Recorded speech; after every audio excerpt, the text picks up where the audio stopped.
Hey, How are you? surprise. Quite an intro there. Right? It's kind of fun. It does things. It Yeah, only took me 20 plus episodes to finally create something to fill that gap. So it's all about that's great. progress. Well played. Welcome to What Could Go Wrong. This is actually round two because round one, I was in a different room, or you were in a different room, or we were all in different places. But now here we are, all Here we are. together in the same place. And I have this Invisalign retainer situation happening, and I sound like I had a list. So that's Wouldn't even fun. know. Wouldn't know. Well, thanks for coming to hang out. Today we're talking about risky play, playgrounds and loose parts, and all the fun things that go with that Yeah, with Lucas, straight from Australia with his Starbucks. yeah. I had to represent getting the Texas vibe. Well, it's not really. It's Seattle, isn't it? It's the Yeah, I wrong mean, place. we have 275 of them here, so we could Yeah, call it Texas. you're representing. It's good. Well, all right. So I know that you design playgrounds and you have a company, and I'm going to say it wrong, but I'm going to throw it out there. Worthly. No L. It's worthy. Earthy with a W. Because all children are worthy of connection with Earth. And then it goes very Brene Brown if you dig into it a lot, being our feeling of we have to feel vulnerable to feel worthy, and creativity is the base of that. You have to be vulnerable, and that's the base of creativity. So that's what we want to create in children. We want them to feel safe and secure so they can be courageous, so they can connect with Earth, and then grow and explore and have that sense of wonderment as a child that they deserve. So my headset disconnected, and I couldn't hear anything you just said. Well, could anyone else?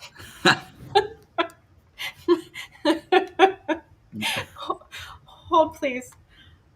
How about now? Ding dong. Oh my gosh. I'm Ding back. dong.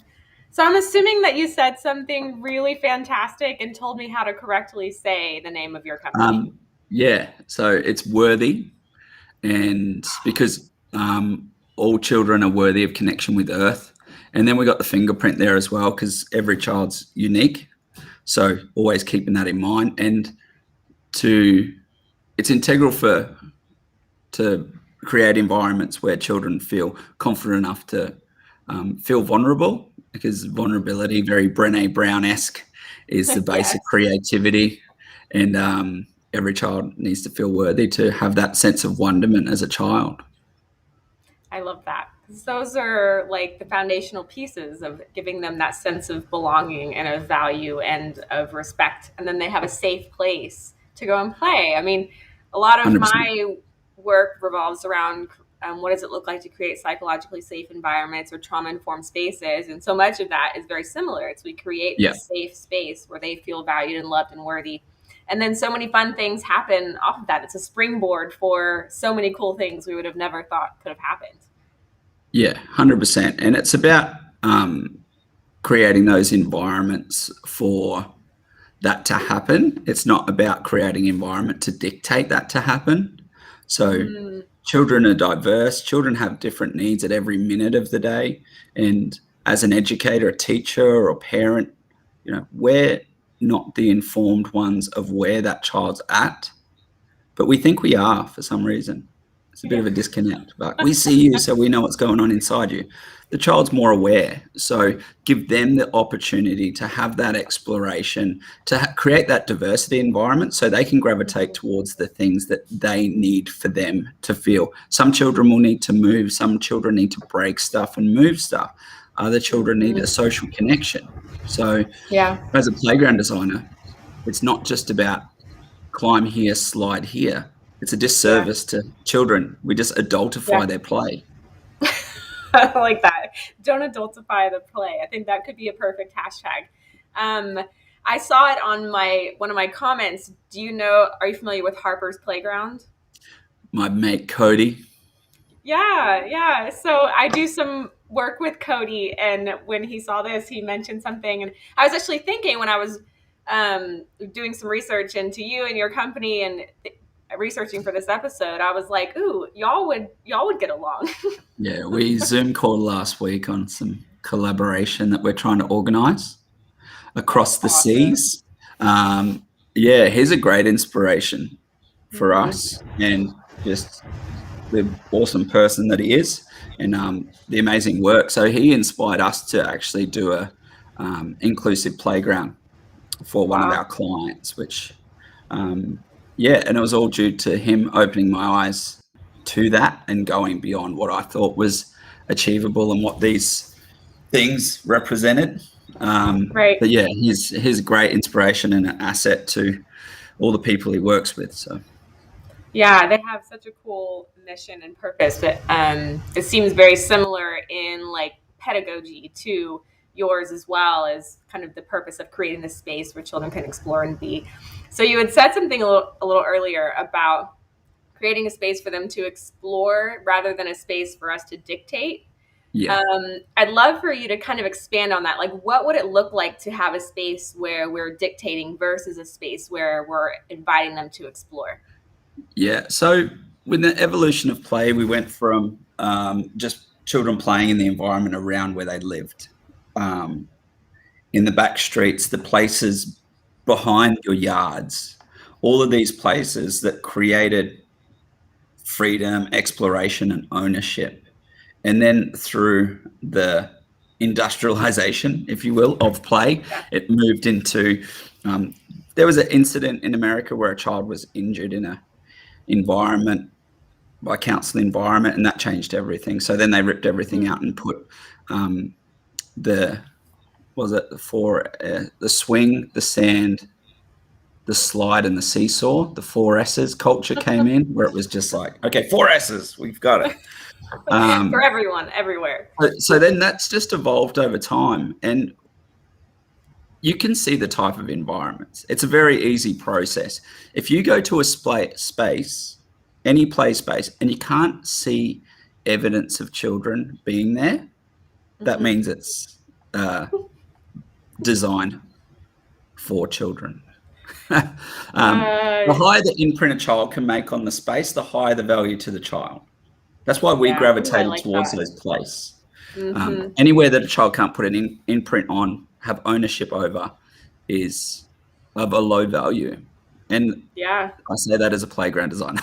So well, I mean, that takes I live in two worlds. I spaces. design playgrounds, but then are like the pro loose parts and design in loose parts, because loose parts offer that.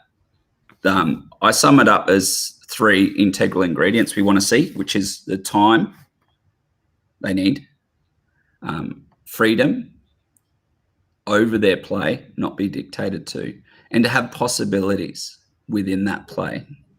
So if we look at those 3 things, it creates a lot of diversity for children to me. Yeah, I mean, this concept of if they don't have a space they can make an imprint on, like the lower the value, is like blowing my mind, right? Because I have a concept of what that means as an educator. And when I was directing our school, we were Reggio Emilia inspired. So we had, everything was loose parts. They had so much imprint. It was a disaster all the time, right? But if I'm thinking of like playgrounds and play spaces that I'm driving past as we go throughout our city here, like, unless there's kids actively on it, you would never know that kids were there, because they can't make an imprint. They can't move or change anything that's there. Yeah. And also that's why nature is such a brilliant teacher that we've evolved with, not alongside. So Alison Davies, a music therapist from Tasmania, I was like, I try to create really sensory diverse environments, but you're just telling me we live in the most sensory overloaded time for children. Is that wrong? And she simply said, no, it's because anything pre-industrial revolution and nature-based is really easy for our physiology to absorb. Yeah. Anything beyond that is really challenging for our minds and bodies to absorb. Like we all touch like synthetic stuff that we're like, oh, what is that? Or light and things like that. And to have that imprint, I'm not talking you have to have ultimate. We need to be the bridge between we need to have diversity, because that's what inclusion's about. Mm-hmm. Some children will be able to do it. Some children might not, but there's still that opportunity for interaction. Yeah. So, what's a place on a playground that allows for this opportunity to create an imprint, like something that you've built or designed in the past that has this kind of space? So I view we create environments as a base. Like you can imagine any playground. Like if there's nature based, there's riverbeds, there's the traditional swings, because I don't want the parents to walk into an environment and it's so far beyond what they consider play that it will have the effect of they'll exclude the child from that. So I consider ourselves having to Yeah. be the bridge. So we might have a Right. swing, we might have a tree house, Yeah. but it's those beautiful little things that you plonk in there. And we're talking specifically a lot about physical environment, and like we'll create little nooks where you can plonk some stuff, and it's about the framing of the play in that Yeah. area. So a majority of time spent and on a traditional park, a post and platform as they're referred to, is transitioning between play.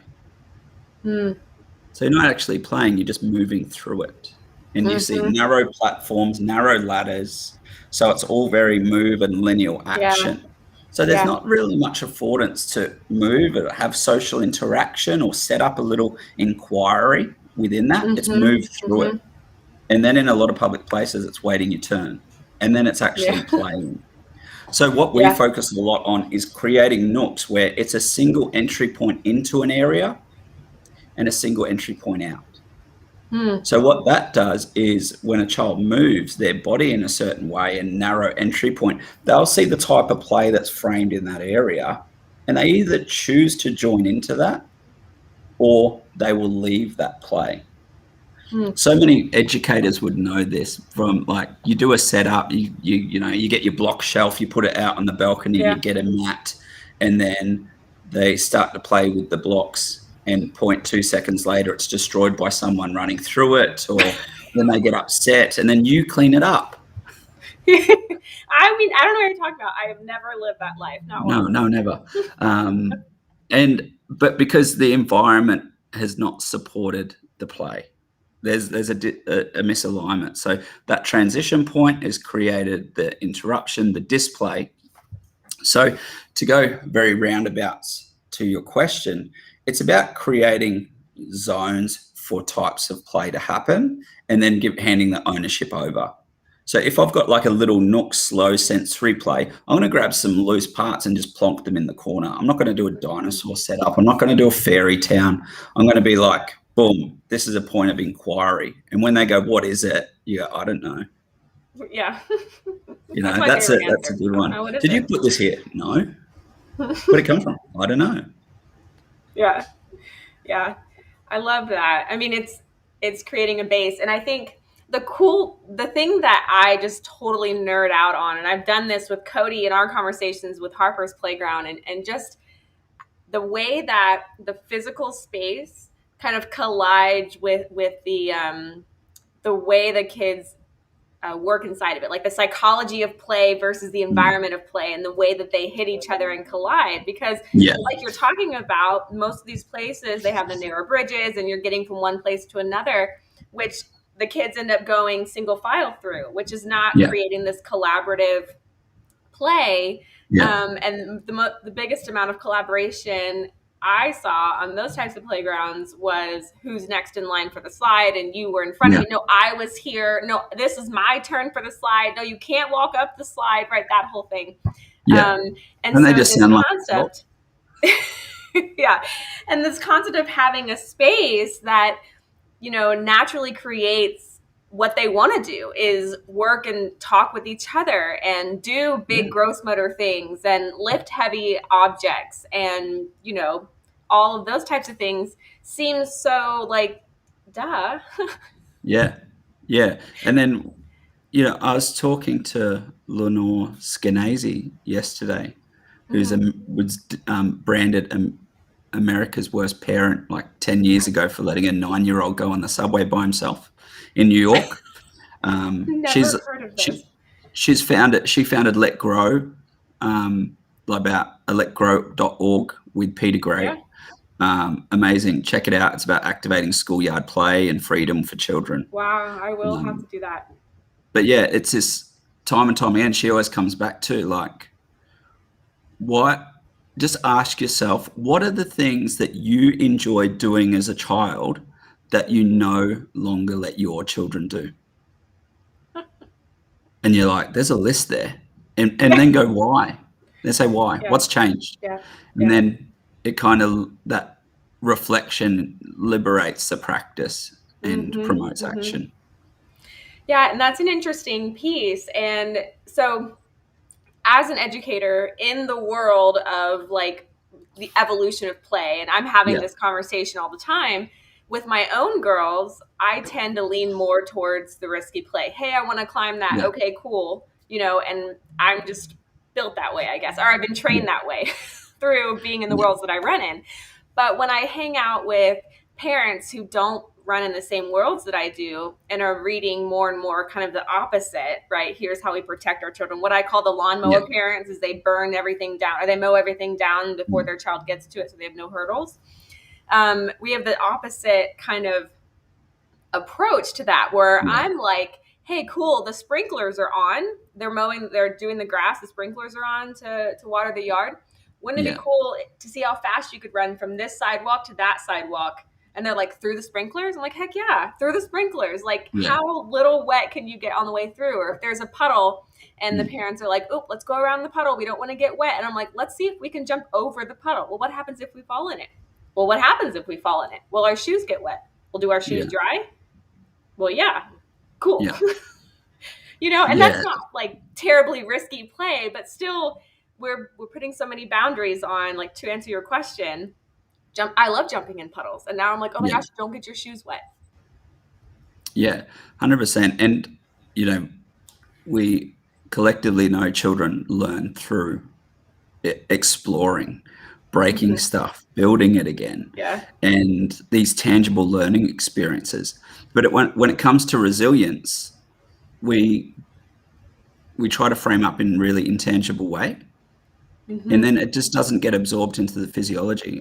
Children need to activate these things to develop their sense of what's a risk and what's a hazard and create that barometer. But without it, why are we talking about it? Do you feel safe? Well, let's explore that. Give me some sensory feedback, and so I can make an informed decision.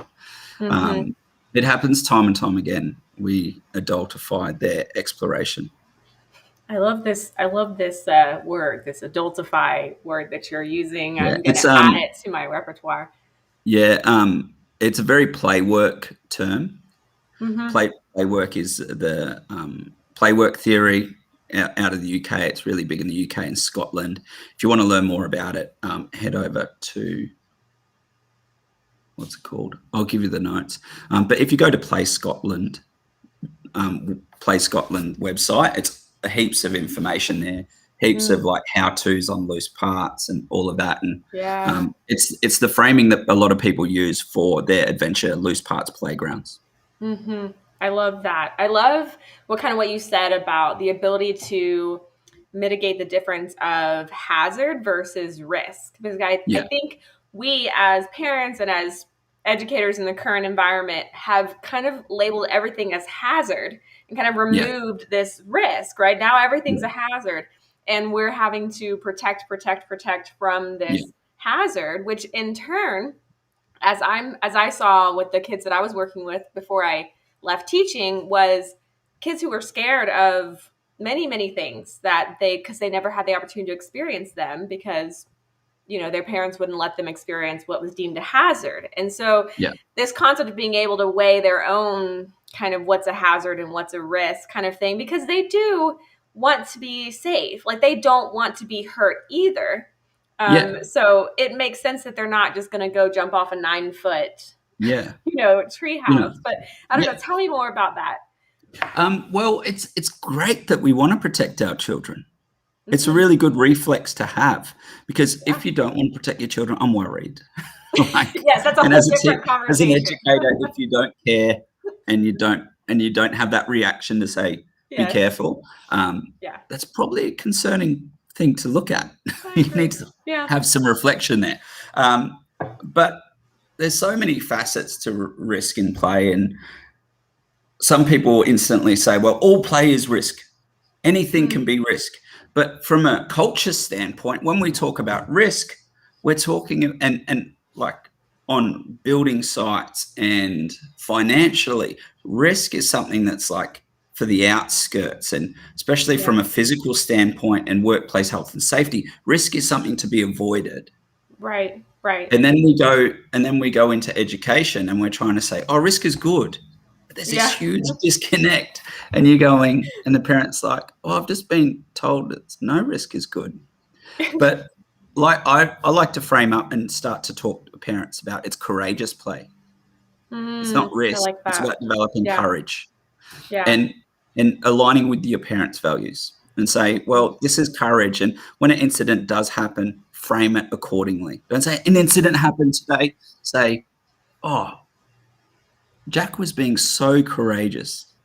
And he was really pushing his boundaries to see what he's capable of. It's really impressive. And he found that limit today. Yeah. And the other thing is, like, risk is, as a definition we use in Australia, is suitable for the purpose and possible to negotiate. That's from an education standpoint. Yeah. A hazard is inherently dangerous. It needs to be remedied, like straight away. So just a simple one we all know is like climbing frames set up on the ground. Is it possible that a child could slip and hit the plank they're walking on or fall off the frame? Yeah, absolutely. Is it suitable for what they're doing? Yeah. But if there was a huge splinter sticking out one of those wood planks, or it was set up on unbalanced equipment, or it was too high and they're falling onto concrete, that's a hazard. So we always want to look at the benefit of the activity first and say, hey, the benefit of you climbing on these frames, I'm going to support the risk. What I'm not going to support, and I'm going to put your development on the side, is if there's a hazard. Yeah. Now, from a play work standpoint, you flip that again. So from play work, they view it as if a child can see it, feel it, touch it, recognize it, it's a risk, and they can manage it, including fire. So, and then a hazard is something that could cause an injury that the child doesn't see. So as a play worker, it's not your job to go out and point out, well, that's a hazard or that's a risk. It's just to give the child the information they need to make an informed decision. So things like splinters, you don't see. You go to grab a piece of wood and there's a nail sticking out of it. So it's our job to remove the hazard. But the fire's fine. They can see it. There's a lot of sensory feedback. The a great example that we're all familiar with, when that child's climbing the tree, we say, our reflex is to say, be careful. Yeah. Which does not help at all. No. So instead, let's look at giving the child the piece of information they need to make an informed decision.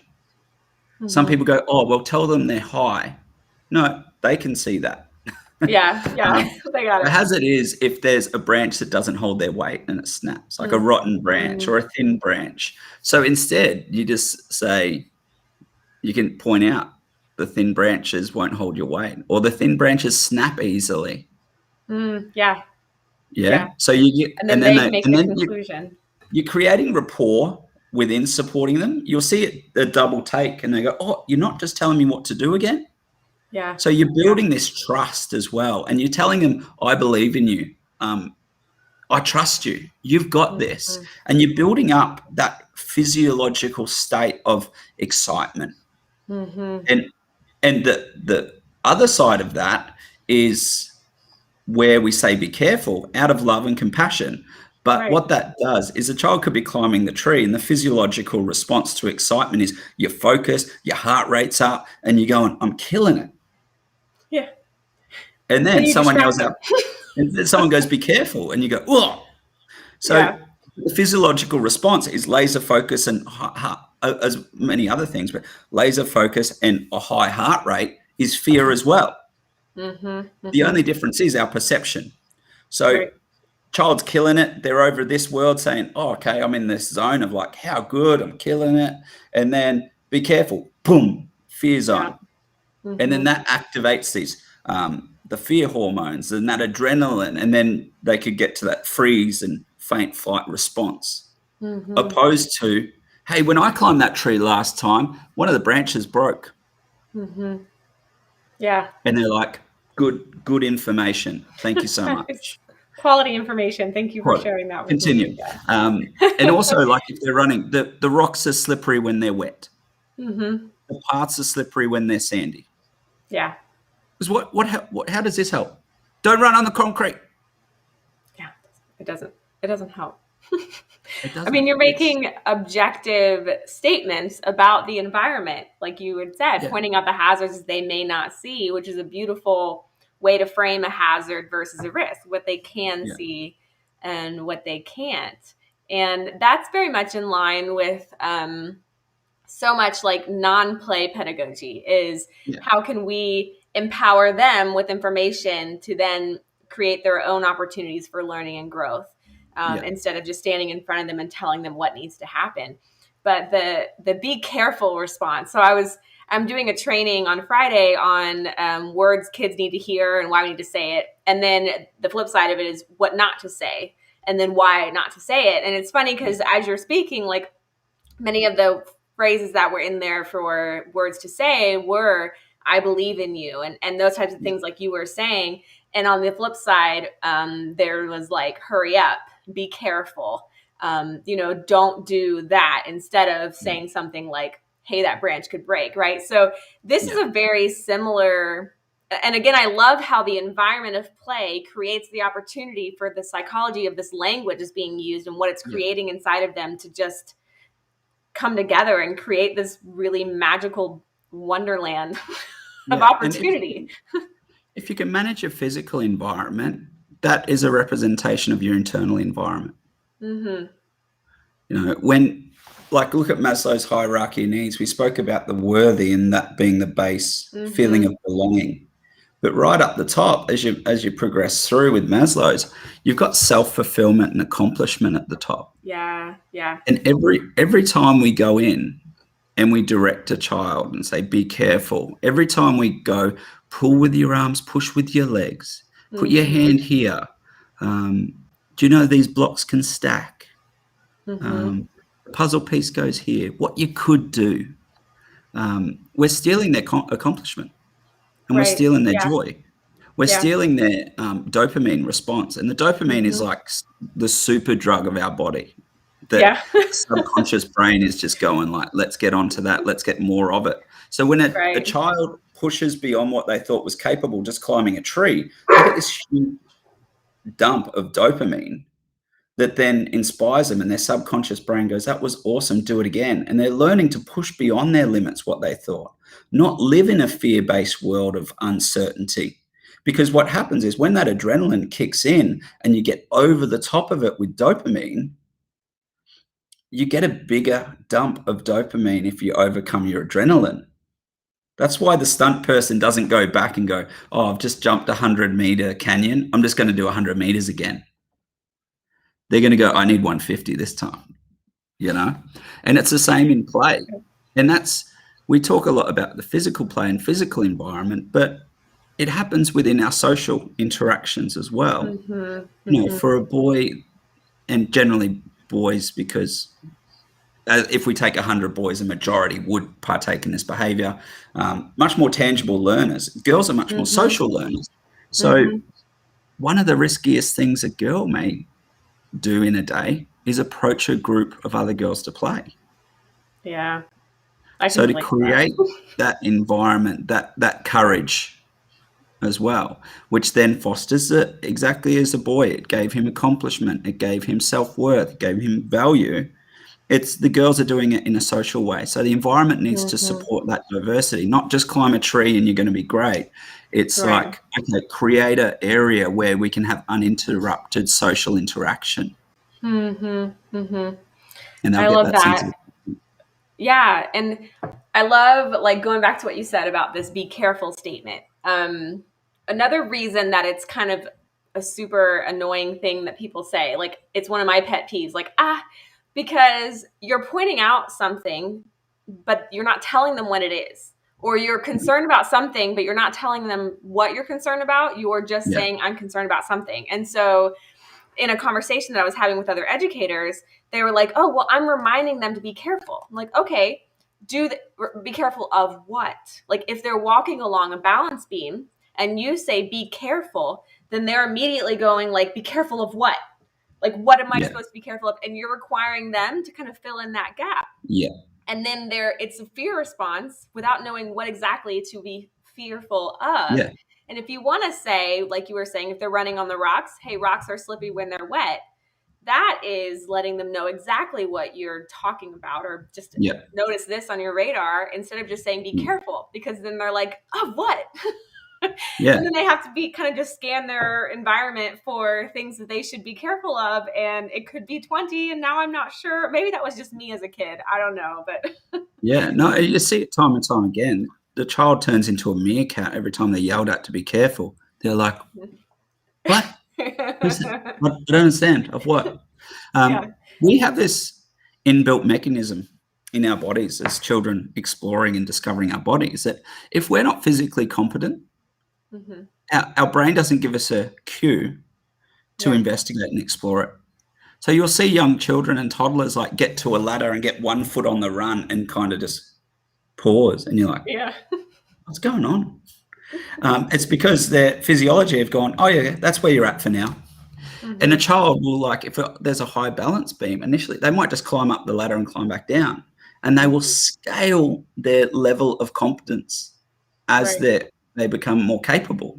Mm-hmm. So there might be a balance beam, and they climb up the ladder, and then they'll crawl, and Yeah. then they'll ask for help with a hand if they stand up, and then they'll be like, "I've got this. Go away, you boring adult." Um, but it's inbuilt in them, and the only thing is, we're as adults we have a tendency to override that as well, out Yeah. of love. Yeah.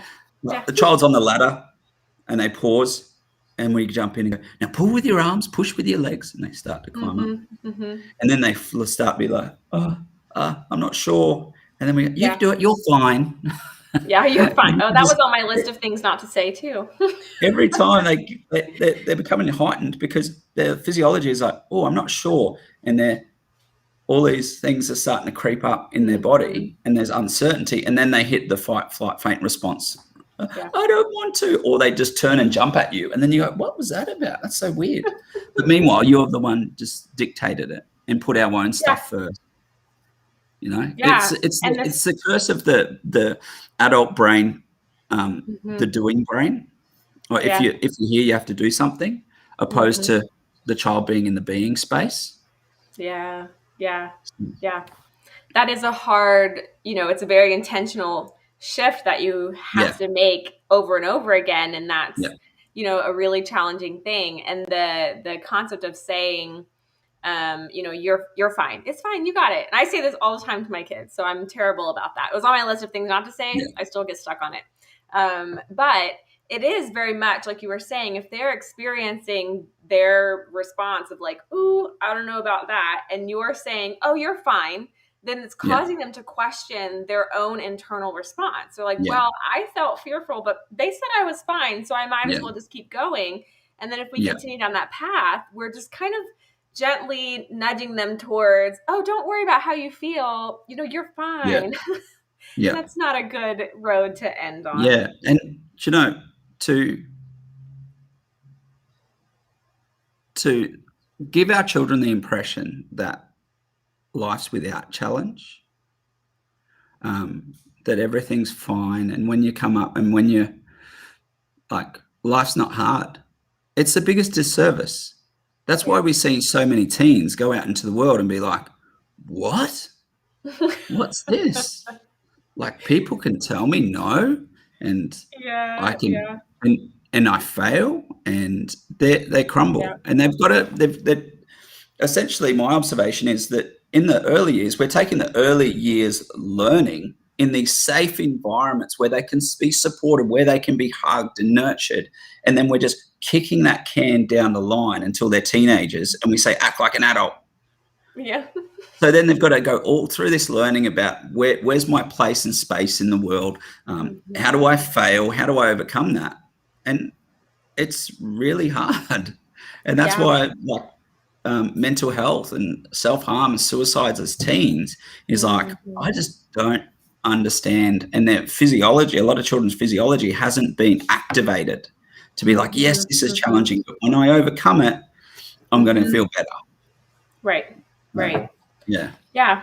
And that's back. I mean, it can relate back to that lawnmower parenting situation or just lawnmower educator is where we're going to remove these hurdles for them. So they never have the ability to fail and then understand the response and then, learn and grow from those spaces. And then suddenly we're just like, oh yeah, go fail. Like, but wait, Yeah. this isn't something that I do.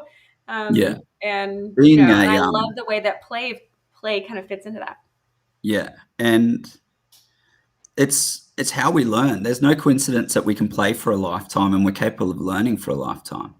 And when it's played, like there's a crazy stat. One of my fellow board members at the Australian Institute of Play, he has on a t-shirt. It's like to create a new habit, the synapses in the brain is like 400 repetitions. But if it's done in play, it's 3 or something like that. Insane. Like it's crazy. So that's why it's this arena to make it happen, to explore, to experience, to be vulnerable. Yeah. Fail's okay. I mean, failure is good, right? The logs fall over and you're like, you learned something from it. Somebody commented on this post from earlier today and said, to put it, because I was talking about risk and play, and she said, quite simply, a child learns the laws of physics much more quickly when they're allowed to suffer the consequences of their choices. And I was like, that's a great way to put it. Yep. And we will seek out. So when we achieve our goals and we overcome our challenges in risk, like it creates a more critical arena for it. So the critical arena creates a bigger response. So you're learning you're learning to overcome it. You're learning to really absorb that into your physiology. Yeah. And another thing is like we need to create environments for children to do the growing.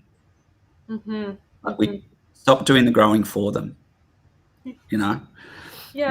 And that's what we're trying to do. You imagine from my old gardening days, you've got a pot and a plant. You don't grow for the seed. What do? You create the environment for it to do its thing. And that's where we've been lost along the way, I think, with priority of formal education and getting grades and getting marks, and it's a representation of growth. Well, you can write your name now, tick. Like, we're putting this trellis in the pot and going, you're going to grow up this way.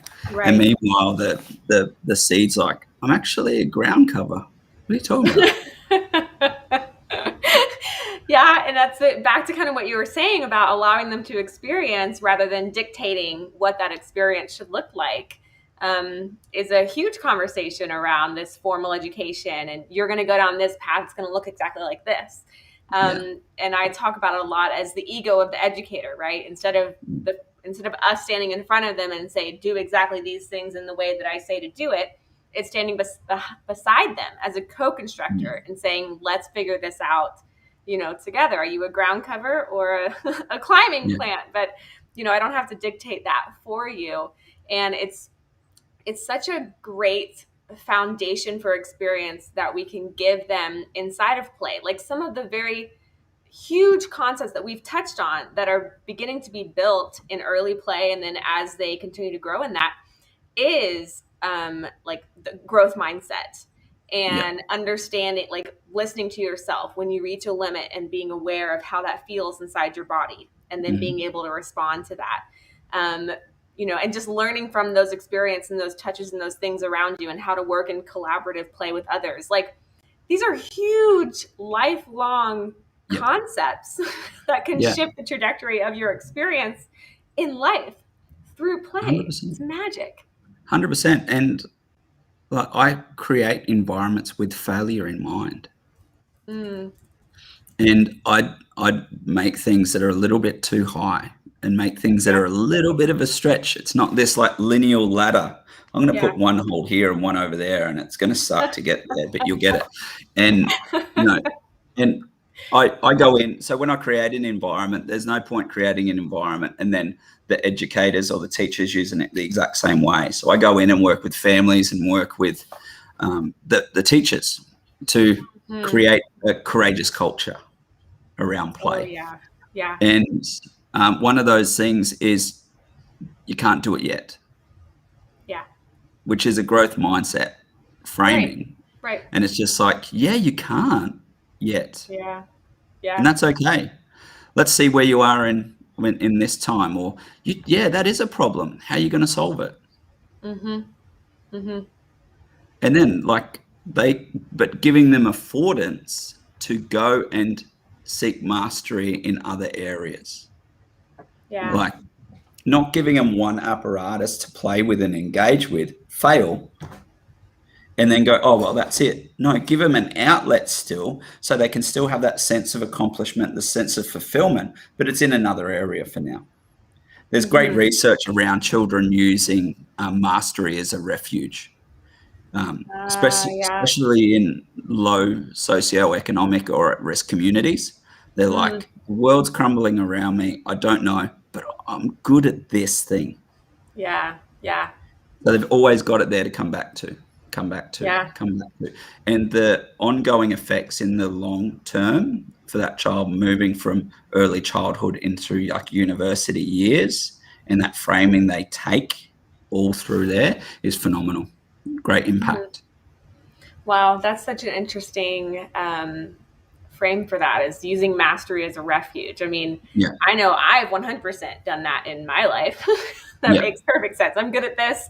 I'm going to stay right here in this space instead of, and that can be very much a fixed mindset, is I'm good at this. I'm not good at those things. So I'm going to stay over here instead of pushing outside of that. Yeah. But that's where courage is. That's where courage has to go hand in hand. It's like, yes, you're good at this thing, but how can you apply it in other areas where you're not so good? And also like coming back to our refuge, it can build up our stocks, fill up our cup, and then we can be challenged. But if your cup's depleted, and Sandy Phoenix, the cups, a friend of mine in Australia, check her out, it's amazing. She's got these cups, but once your cup is empty and you're going to try something new that takes courage or extra, if you're not getting the freedom and then you're trying to have that, your cup's already depleted. You've got nothing to go on with from there. Yeah. So, and another point I think is useful to mention, when I'd love educators, parents to think about, is the environments that my child are engaged with real? Oh, yeah. And they're not a replica of a real experience. So an example I use in presentations, and there's a few videos online about it, is that if you take a Mandarin and I give you the Mandarin and I say, hey, come up with as many word descriptors from a sensory standpoint for this Mandarin. They get to about 10. They get stuck, and then they're like, can we break into it? They break into it, they delve into it, and then all these words start tumbling out. And the more they engage with it, the more happens. And you can get like 150 words at least out of a Mandarin. Wow. In these collaborative things. And what happens initially, it's very linear, it's orange, it's smooth, it's blah, blah, blah. They go around. But then once they delve into it and it starts this sensory activation, it starts like, it's this, oh, watch it, it's gross. All of these other things. So they come up with those, and we talk about that exercise. And then I say, okay, might have one here. No, I don't. It's surprising. I've normally got them everywhere. And then I get them a fake Mandarin. a plastic one, which is a Yeah. replica of the real experience. And I say, now go through that list and cross all the words out that you can no longer use. Hmm. And they get down to about 10. Yeah. And so what experiences are we giving our children where they can explore, experience, delve into it, have sensory input, have freedom, inquiry, collaboration, or we can give them the plastic thing, Yeah. which Yeah. is literally could be 10% of the real experience. And Yeah. even from just a literacy, vocab, oral standpoint, we're hindering them. And we see it time and time again. And I find it a really good tool for educators to think and teachers to be like, is this real? For example, so a dirt and stick is there, and opposed to a sensory activity where you get a jar and you put oil in it and you put sparkles and glitter and it's a sensory light thing. Right. What's real? What's got the diversity? What's got the freedom? And it's to have that confidence to say, no, I'm cool with a stick. Yeah. That's okay. Yeah. Yeah. Doesn't need to be a fairy village from Pinterest. I used to call those sensory adjacent. So they're, it's like experience adjacent. It's sensory adjacent. And we had this conversation a lot. And in the school that I was in, they were transferring, when they brought me in, I was kind of pulling them from like a very traditional worksheet-based, product-based curriculum into a Reggio experiential process-based curriculum. And that's a big mindset shift. And we had very similar conversations. I love that orange Mandarin thing. I wish I would have known that before, but it was kind of the same thing. Like, are you doing something that really allows them to have a genuine experience that they would have outside of these four walls? Or are you creating something that's experience adjacent or sensory adjacent? And kind of asking that question. Yeah. Yeah. And that term would sum up a lot of play environments. Oh, for sure. Yeah. Yeah. And that's where loose parts are gold. Yes. So what are some loose parts that you're like, what are your favorite loose parts you throw on a playground? Sticks? Nature-based stuff is cool. Anything with like heaps of diversity. Rope is good. We actually have these like cardboard tubes like that round, and they're like 2 meters long. So we just chuck that in there. So we've got a 20-foot container that we converted, and we call it the Imaginasium.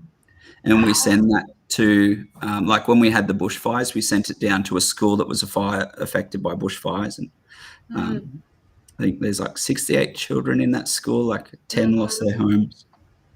So we sent it down as play therapy. You open it up and you go.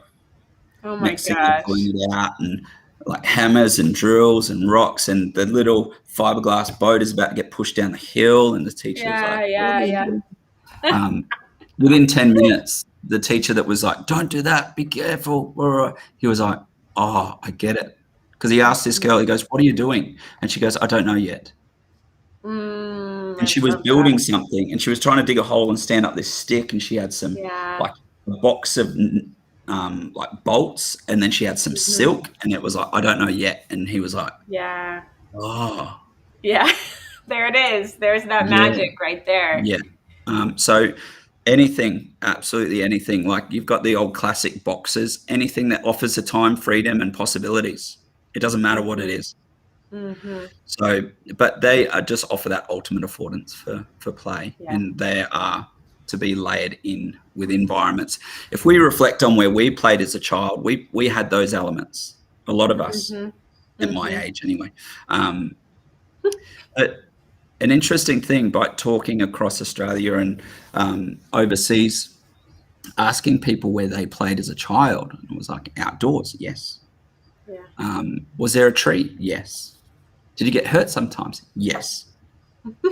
And I'm like, now look around and look at the faces of everyone that answered that question. Or I can even do, raise your hand if it was outdoors, raise your hand if there was a tree, raise your hand if you got hurt. And what does everyone do? They go like this. Yeah. And then I'm like, look around. It tells me it was positive and memorable. So why don't we allow that for children now? Yeah. Yeah. It's a valid question. And what are some of the responses that you've gotten? Well, as a side note to that, when you dig deeper with the younger generation at the moment, I say, because the statistics show it's not outdoors anymore, and there's not a tree, especially in Australia. We've got terrible physical activity ratings. And the UN rating of 146 countries for physical activity, Australia's ranked at 140th. Go figure. But then when I ask the younger generation, I was like, was it outdoors? Was it? Yeah. I was like, where? And they go, oh, at my childcare or at my school. Yeah. So it's moving beyond the neighborhood and back to the school. And that's why schools, play yards are so important. The big response is, to answer your question, is that, oh, times are different now. It's not as safe. Yeah. Yeah. It's not safe. All of this stuff, but it's not true. Yeah. These incidents of like child abduction and things like that happen in very low rates in very specific areas to very specific demographics. But because we've got the internet that's in our hand and in our pocket, it's happening to everyone in our pocket within our vicinity. Everywhere, all the way. And it's not. Lenore Skenazy, she talks about this statistic that they worked out. If you were to She asked, how long would you have to leave your child outdoors alone playing in your neighborhood for them to get abducted? And some people like 20 minutes, an hour. And she says, 750,000 years. Close. I was so close in my head to that one. Yeah. So, but that's based on the statistic, based on the population in America of how long you'd have to leave your child outside for. Yeah. Another offset of that is she talks about it's all good to just talk about statistics and everything, but it doesn't work. You've got to be there and take action and just encourage the parent to overcome that one barrier. And then they go, oh, the reward of seeing my child succeed far outweighs my protection over that child and the security I feel from cotton wooling them or being a lawnmower. And then instantly it creates this big shift into say, well, the joy is so much better. So that's what I'm going to do. I love that. I mean, the basis of all of it really is just this mindset of exploration on the parent and the educator as well as the child side. Like all of us have to go into this together to really get to that experience. Yeah, absolutely. And, it's a fine line between overstepping that mark and ended up just dictating to children in another way. Right. Yeah. We can creatively dictate. Yeah. Well, that's where you give them the environment and take a step back. The environment creates behavior. Yeah. You've seen it like a big public open park where it's just like a net, a climbing net, a platform, a slide, heaps of soft fall around it. It creates a behavior. Like from a inclusive standpoint, that's already created the behavior for the child that can't access anything. Yeah. That's created their behavior. That's created their emotional response to the space, feeling worthy, not so much. And then with a lot of transition and craziness, where's the time for social interaction? A friend of mine, Steve Kanowski, he's been on our podcast, and he implemented loose parts at the start of COVID in his primary school. Wow. And within nature play and loose parts, he converted 2 tennis courts into a loose part zone. It's a really at-risk community, low socioeconomic areas. 60% of the school are in the most at-risk rating. Wow. And he's had a 70% drop in violent incidents in 1 year. And he's had a 30% increase in attendance. Wow. All because it's collaboration and Mm-hmm. their oral availability. Instead of getting frustrated and punching, I can Yeah. get frustrated and verbalize because I've practiced it in free Right. play. Yeah. Amazing statistics. 25, I think it was around 25% of children were getting C's and A's. Within 1 year, 60% are getting C's and A's. That's crazy. And this is in a school of roughly 360 children. Yeah. That's amazing. I So, mean, just the impact of all of that is crazy. Play is way underrated. yes. And even look at the work Children Nature Network are doing in conjunction with the National League of Cities. National League of Cities in America consult to 2,400 cities, towns, and villages. And Wow. they've teamed up with Children Nature Network to green schoolyards, Mm, especially in at-risk communities, because it's a yeah. tangible representation to making an act of caring and consideration to the children, which then make Mhm. the community feel valued, which then Yeah. make the prompt the community to care for the space, in turn care for the Yeah. Yeah. children, and it's having this beautiful connect-on effect because we're honoring childhood. Mm-hmm. Mm-hmm. It's Yeah. beautiful.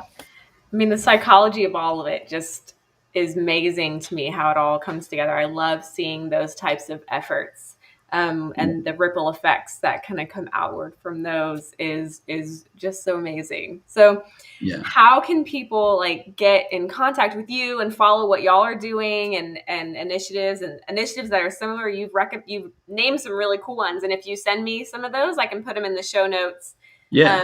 for the podcast and all of that. But how can people find you? Sure. If you're interested in finding our work from a playground standpoint, it's worthy.co. So it's earthy with a W in front, .co. We've got loosepartsplay.com.au, which is our Imaginasium and loose parts. We've also got a play ship, which is a converted horse float that is a trailer that we take around to community centres and refugee centres and schools to activate play. So that's fun. We've got the Play It Forward Worthy podcast, which is available on all platforms. Some amazing people there, from the CEO of Children Nature Network, Angela Hanscom, like playground designers, Rusty Keeler, Peter Gray, Richard Louv, the Mm-hmm. founder of Nature Play. He's been on Yeah. there. And an episode you can go straight to is Cody. Gonna go find Cody's on it. Cody. Had a great chat with him. Yeah. So Yeah. yeah, I think that's it. Instagram is worthy.co, Facebook worthy.co, worthy. So yeah, a Well, little bit that's going. cool. Definitely go. And if you're not already ready, follow Lucas. You're on LinkedIn. That's where I found you Yep. originally. Yep. And then, hook up with Worthy and all those different places. And yeah, I mean, I guess the big takeaway from all of this is maybe mow down a little bit less and allow your student or your child to explore a little bit more. Yeah. Create the Because the environment for them to be them. Let's Yeah. not block let's not block their sun to grow. Yeah, I love that. Help them with or allow for the experience rather than dictate the experience. And one of my other favorite like pieces that you stated was the oh my gosh, I lost it. It was my Imprint. favorite. It was coming and then it was gone. I did like that one, but it wasn't that one. It wasn't Imprint. It was another really fantastic one. It's fine. You put It's it in the fine. show notes. I'll find it later and be like, oh, hey, by the way, this was the really cool one that I remembered. So Thank next you so week, I will much. be back with somebody else. It's not Cody. Cody is coming in a couple of weeks. He might be next week, maybe the next week. I'm not really sure. Send it But that's through. funny. I'll Y'all be will be there. pretty close together. So thanks for hanging out with us, Lucas, and sharing Then all of your amazing knowledge on this. thank you so much for having me, and thanks for all the work you do in supporting children through supporting parents and other educators. So we need more people out there representing so children aren't missing out on a childhood. So thank For you. sure. Let's do that. Let's just do that. That sounds great. All right, y'all. I will see you next week.